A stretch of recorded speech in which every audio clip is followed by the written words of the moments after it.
About 6 weeks ago, we brought two young bulls home, and we had big plans for them. Today, though, one of those bulls looks like it might not be making it through the week. Well, the vet's on the way, and honestly, we are pretty concerned. For a long time now, one of our biggest goals here at Whitetail Acres has been to build a closed herd. Cattle that breed right here on our land, on our schedule, without having to rely on outside bulls every year. It's not the fastest way to grow a herd, but it's the right way for us. It means better genetics over time, animals that know this land, and a breeding program we actually control. So only about 6 weeks ago, we took a real step towards making that happen. We found two young bulls we felt good about. Good breed, solid build, just what we wanted. Animals we could see a future in. We were genuinely excited when they arrived. This was a big investment for us, financially and in terms of what it meant for where we were headed. And these bulls weren't just animals, they were a plan. One of them, the one we came to call Patches, was nervous and shy at first, but still fit in with the herd just like he'd always been here. Everything looked exactly like it was supposed to. Both bulls were healthy, eating well, adjusting fine. We'd done it. We'd taken the leap, and it was working. And then, one morning, we walked out, and something just wasn't right. He wasn't moving right. And when you've been around cattle long enough, you don't need a diagnosis to know when an animal is hurting. You read it in the way they hold themselves and the way they don't. We got closer, and what we found looked pretty serious. He was limping and favoring his one leg. It was slightly swollen. The cattle have been getting more excited recently with the spring weather arriving.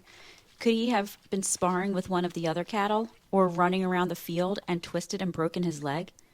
In beef cattle, a broken leg, especially if an infection sets in, that combination doesn't leave you many options.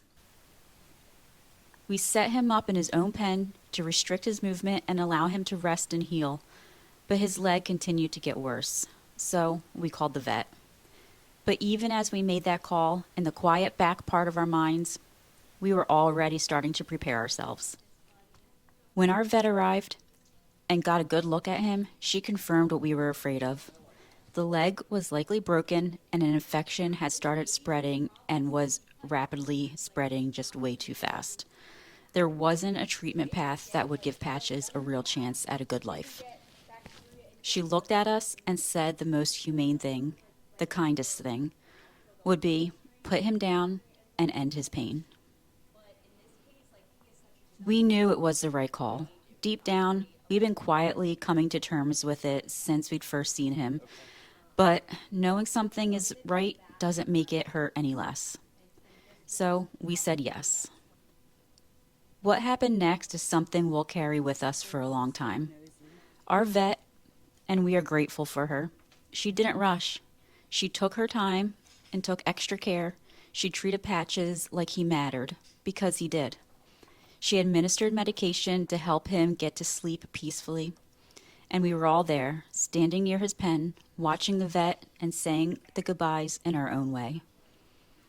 And then she did something we did not expect.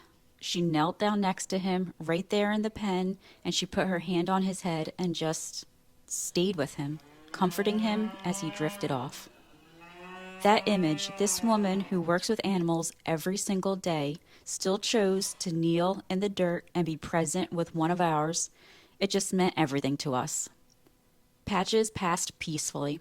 He wasn't alone. He wasn't afraid. He just rested. She let us stay with him for a few moments, and I'm glad she did.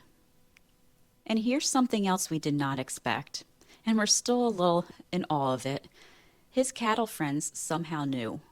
We don't know how animals understand these things, but they do. One by one, a few of them came over to his pen. They just stood there, quiet and present. We like to think they were paying their respects.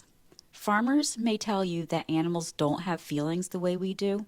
Well, maybe, but we've been doing this long enough to know that that's not really entirely true. We gave Patches a proper burial right here on the land that he was supposed to call home. And then, because the farm doesn't stop, and because the rest of the herd still needs us, we got back to work. That's the part nobody tells you about grief on the farm. The plan hasn't changed. The rest of the herd is healthy, and when the time is right, we'll find our way forward. And we will find another bull and continue building on our plan of growing our herd. This setback won't define Whitetail Acres, but Patches will always be part of its story. Thank you for letting us share this with you. We debated whether we could even make this video, but this community has been through a lot with us, and you deserve to see the full picture of what this life really looks like. If you've ever lost an animal, one that meant something to you, drop their name in the comments. We'd love to honor them alongside Patches. If you're new here and you want to follow along with the real unfiltered story of this farm, hit subscribe. We'd be glad to have you with us. We'll see you on the next one.